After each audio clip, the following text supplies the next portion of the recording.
Som-hi amb la nostra secció d'economia social, com sempre fem un cop al mes, avui amb un parell o tres de temes que us volem comentar. Joan Andreu, primer de tot, molt bona tarda, benvingut. Bona tarda, Toni, gràcies. Avui ens acompanya l'Arnau Vilardell, que és coordinador de Som Mobilitat.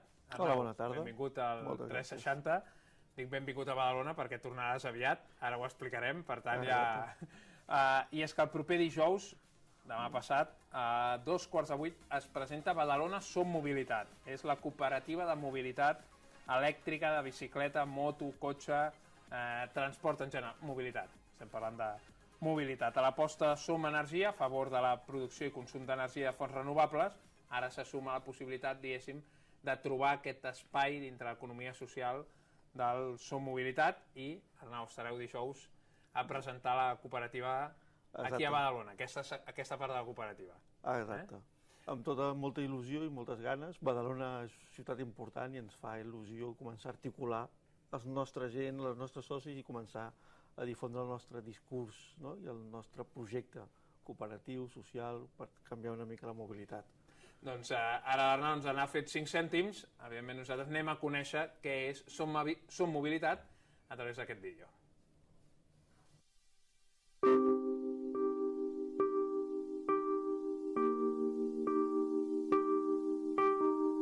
Imagina't una ciutat on els carrers es convertissin en espais verds, espais per a les persones, per passejar, per parlar sense sorolls i on els nens puguin jugar. Si davant de casa teva, al lloc d'un carrer on hi transitin molts cotxes, tens una plaça, la teva qualitat de vida pujaria? Tothom em respon que sí. Amb els anys hem anat perdent ciutat per convertir-les en espais de pas de vehicles.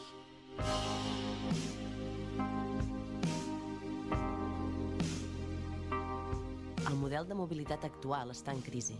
Més col·lapse, més trànsit, més soroll, espai públic ocupat per vehicles i més contaminació que contribueix a accelerar el canvi climàtic.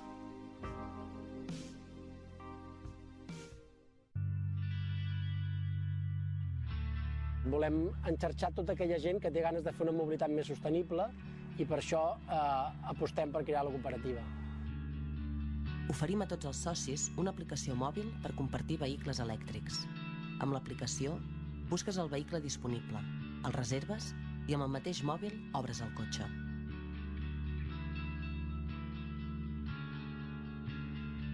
Som Mobilitat realment són els grups locals els que apliquen i desenvolupen la mobilitat que ells creuen que és necessària en el territori. Des del primer moment, tota l'organització i tota l'estructura de la cooperativa hem tingut com a referència la cooperativa Som Energia. Aquest binomi, producció i mobilitat amb fonts d'energia renovables, és perfecte per un món més sostenible. Com a comunitat necessitem fer front a molts reptes i quanta més gent siguem millor.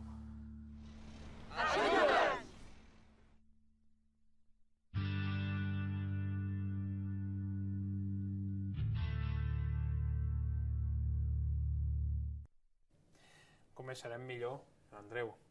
Som així, no? Com més serem millor. De fet, Arnau, arribeu en un moment com molt oportú, no? Perquè ara si ens fixem aquests dies i agafem el mal costum d'entrar a la ciutat amb cotxe, podem veure els panells informatius de la ciutat que se'ns està demanant entrar a una velocitat més lenta perquè estem vivint ara mateix un episodi de contaminació atmosfèrica, no? Un d'aquests pics que es donen durant l'any.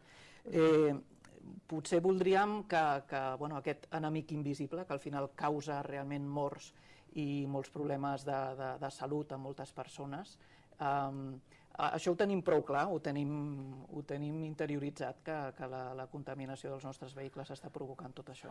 Nosaltres pensem que no, que hi ha molt de camí a recórrer perquè tornem a prendre consciència de que podem respirar millor.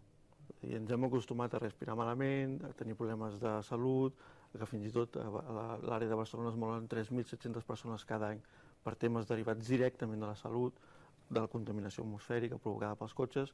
Per tant, hem normalitzat una situació que no té per què ser normal. Nosaltres reivindiquem i el nostre discurs sempre va molt a buscar també l'origen. Volem deixar de contaminar, volem deixar d'accelerar el canvi climàtic, volem canviar el nostre model de mobilitat per viure millor tots. I aquest és una mica l'objectiu, perquè és real. Quan ens t'acostes a Badalona, però també a Barcelona, des del Maresme, que jo soc de Mataró, sempre hi ha un núvol gris, marrón, que tens la sensació que t'estàs que entres, no?, sobre un espai extremadament contaminat. I és real. I a més els indicadors ens ho diuen.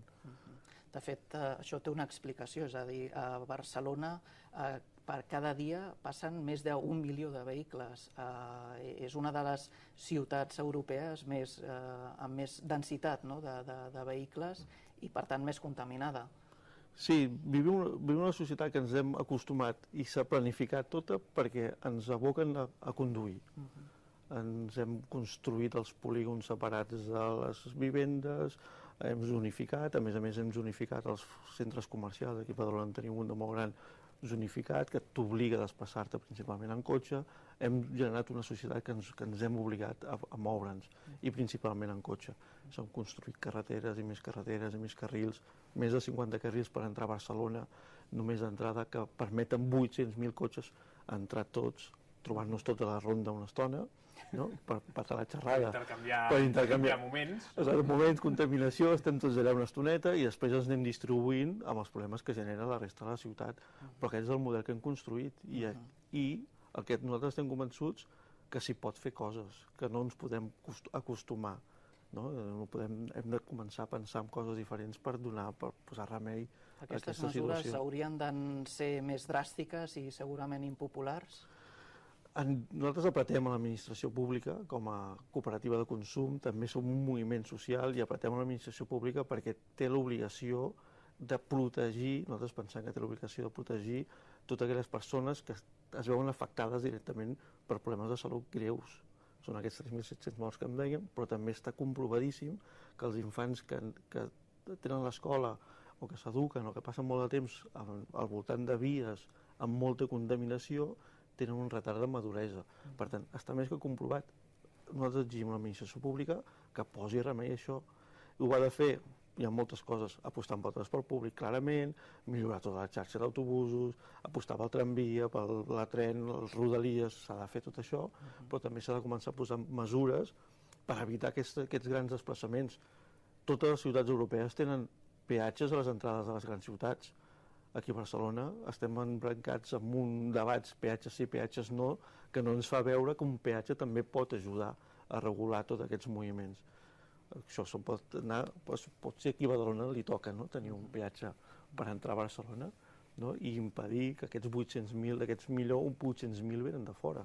I això és una barbaritat de contaminació, de metres quadrats ocupats per vehicles que cal donar resposta. I l'administració pública l'hem d'apretar. I també hem de fer un exercici intern nostre. Ens hem de desacostumar, hem de ser capaços d'entendre que cal fer un esforç per canviar cap a un altre model de mobilitat. Perquè ara molt acostumats tots a tenir el cotxe a casa, vas al pàrquing, te'n vas a comprar, tornes, sempre estem amb el cotxe enganxat. I això també és un procés és com la droga, no? Ens han acostumat a conduir i a desacostumar-te costa. I hem de fer un procés important, també. De fet, quan ja anaves, podríem dir, més aquesta conversió individual, no a buscar o externalitzar les causes i dir, bueno, això ho té que fer l'administració, sinó mirar-nos al mirall i també veure quin comportament tenim.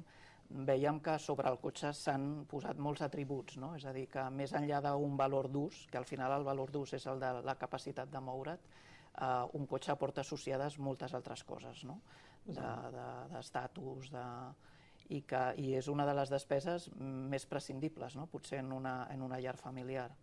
És de les que podem aconseguir reconvertir-les. Ara l'hem convertit en imprescindible i acostuma a ser la segona inversió després de la hipoteca per comprar-te una casa. La segona són aquests 15.000 euros, 20.000 euros per comprar-te un cotxe. Si pensem que el cotxe pot ser compartit, que el cotxe no ens ha d'explicar res més, sinó que ens ha de portar d'un costat a un altre, que pot ser compartit, per tant, pagues per ús, no per tenir-lo. Si a més és elèctric i deixes de pagar combustible, perquè l'electricitat, si es produeix amb energies renovables, pot sortir molt més econòmic, al final el que estem construint és un model de mobilitat que canviant hàbits et porta a deixar de tenir el teu i compartir entre uns quants vehicle. Més econòmic, més ecològic, et surt molt millor i a més molt més econòmic, surt molt més bé de preu compartir que no tenir un cotxe el 98% del temps aparcat sota casa teva. De fet, a Mataró ens explicaves que ja heu fet una primera experiència, no? Heu adquirit 5 vehicles elèctrics i heu fet aquesta modalitat del cotxe compartit, no? Del car sharing. Exacte. A Mataró estem en prova pilot de servei per començar, per validar tot el que és la plataforma, a partir de la qual els nostres socis a Mataró i els que no ho són de Mataró però que són socis i venen a Mataró a través de l'aplicació poden llogar, fan servir el cotxe, l'obren i el tanquen amb el mateix mòbil i nosaltres els enviem a factura un cop ha passat el temps a final de mes. Estem en prova pilot, l'objectiu és reproduir aquest model que veiem que és factible i que a més contribueix a canviar el model de mobilitat, com a mínim a nivell personal. Te n'adones que quan comences a prescindir del teu cotxe i comences a compartir, tu penses dues vegades a agafar el cotxe. Tu penses dues vegades, perquè en lloc de pagar 20.000 euros, que fa molt de temps, com que et toca pagar cada vegada que l'agafes, aquesta immediatesa en el pagament et fa dir, doncs prefereixo anar en bici. I això és magnífic, perquè al final les ciutats, sí, segurament Badalona també per la dimensió, segurament moltes mobilitats es pot fer amb una bicicleta elèctrica. I això de seguida accelera. I aquest és el procés a nivell intern que estem fent a Mataró, que està donant bons resultats i que l'objectiu és que els grups locals, que és el que vinc a fer una mica d'aquí un parell de dies a Badalona, començar a parlar d'un grup local a Badalona de mobilitat per començar des del territori a començar a pensar com podem fer per canviar la nostra mobilitat. Aquesta és una mica la nostra lògica. Jo no soc ningú per explicar a la gent de Badalona com us heu de moure. Però si amb la prova pilot de Mataró... Els podem ensenyar com funciona, que és factible, i llavors donar les eines perquè la gent de Badalona s'autoorganitzi i comenci a apostar potser per un parell de vehicles elèctrics i una moto elèctrica, després unes bicicletes, en funció del grup local i de les necessitats reals del territori, donar una resposta i començar a treure cotxes i començar a compartir. Fa un any i escaig que esteu constituïts, 580 socis, i esteu amb un pla de negoci, de creixement. Quan us feu més grans i us pugueu convertir en un ull de poll dels grans productors i de la indústria automobilística, creieu que us poden representar algun problema o algun tipus d'inconvenient en el creixement natural de la companyia? Nosaltres esperem que no. Nosaltres sempre hem dit que quan siguem 100.000 socis serem nosaltres els que farem els cotxes. I aquí volem disruptiu, serem nosaltres. En aquest país tenim la sort que hi ha tecnologia, hi ha empreses que es dediquen a construcció de vehicles no tan pensats per la carretera, però sí vehicles elèctrics i estan funcionant i s'exporten, temes d'indústria, industrials, de magatzems. Per tant, hi ha tecnologia, hi ha indústria i pensem que és important pensar o posar-nos com a repte, si som 100.000 socis, començar a pensar en construir nosaltres els cotxes.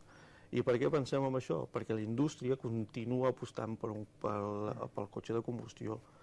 És veritat que totes les marques treuen els seus models, ens diuen que sí, que aposten, que sí un híbrid i la seva imatge s'està pivotant sobre l'elèctric.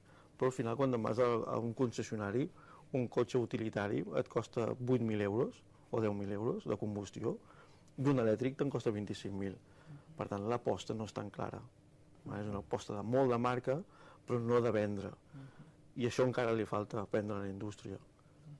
I com que són molt lents, perquè ja tenen el seu model de negoci molt ben marcat, funcionant durant anys, i que es van venent, i com que l'administració no posa límits a la venda de combustió, ells van venent cotxes a 8.000, 9.000, 10.000 euros, 12.000 euros, un cotxe petit de combustió, i van tirant.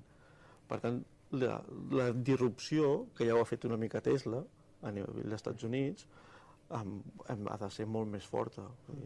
La indústria ha de decidir ja començar a posar vehicles elèctrics reals amb una política de preus clara per afavorir tota aquesta mobilitat alternativa. De fet, això no està passant a tot arreu, no? Abans m'explicaves que a Holanda s'estan plantejant, podríem dir ja, amb dates i amb terminis, accions molt en aquesta línia. A Holanda s'ha plantejat que el 2025 no es pugui vendre cap vehicle de combustió ni híbrid. Per tant, dades com aquestes són les que poden ajudar a donar sentit que la indústria es mobilitzi d'una vegada per totes i deixi de contaminar-nos. Perquè al final també són responsables una mica, no? O una mica molt, de la situació actual. Perfecte. Doncs això, un segon abans que s'acabi la secció, perquè volia parlar d'una cosa amb el Joan Andreu. Joan Andreu, fa temps parlàvem d'aquest mapatge de l'economia social que s'estava fent a Badalona, d'aquest estudi que s'estava fent del, no sé si dir-ne oferta, de l'oferta que hi ha en aquest aspecte, i un mapatge que ja s'ha presentat. En vam parlar quan començava tots els estudis, en vam parlar aquí, vam explicar què era i ara s'ha presentat. Què n'ha sortit d'aquí? Bé, el que hem pogut fer és una fotografia el més acurada possible de quina situació tenim de l'economia social en el territori. Això s'ha ocupat l'INPO de fer-ho.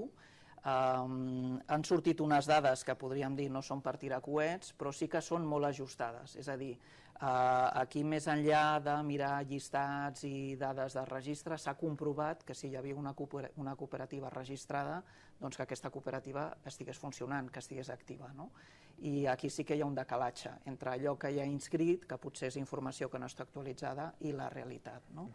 Llavors hem trobat, podríem dir, hem dividit entre el que seria teixit més socioempresarial, i aquí a la ciutat de Badalona hem detectat 30 cooperatives, 20 societats laborals, 4 centres especials de treball, una empresa d'inserció i la confraria de pescadors del port de Badalona. Perquè per les característiques que té, creiem que es pot considerar que opera dintre l'economia social.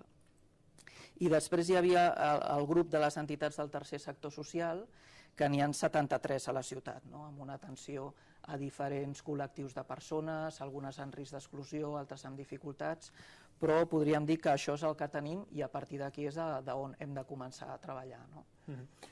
Per acabar, a més, l'altre dia vam llegir un article on es parlava que el sector, Andreu, patia una veritable, diguéssim, primavera cooperativista aquí a Catalunya, que era com un aflorament d'aquesta economia en molts sentits, de l'economia social, que les administracions també hi havien entrat amb les figures dels ateneus cooperatius, per exemple, amb més inversió en aquesta economia.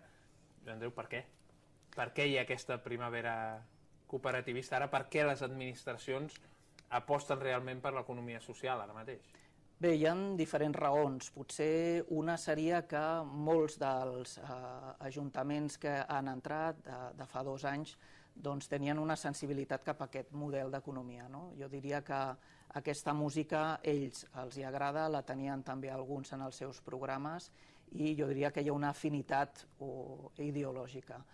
Després també s'ha vist que un cop ha passat el tsunami de la crisi i encara estem patint les conseqüències, doncs s'ha vist que aquest model d'empresa cooperativa ha resistit bé, és a dir, que es tracta d'empreses que s'han estrenyut el cinturó i han aguantat sense haver d'adoptar mesures traumàtiques com fer fora gent al carrer i demés.